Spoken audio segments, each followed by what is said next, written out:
Ya, hey. Empilweni kunezinto engathi mengiyibeka ukuthi ikhala. Kunezinto ongathi mawuy'chazela abantu kuvele kuthi kufike inyembezi ukuthi ikhala.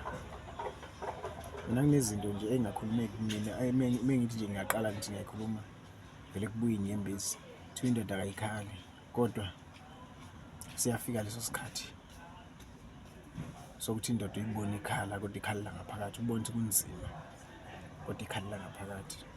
Ngiyasi-appreciate isimo engiphila ngaphansi kwaso but kuningi engeke ngikuchaze ngami, kuningi engeke ngingakutshena abantu ngami.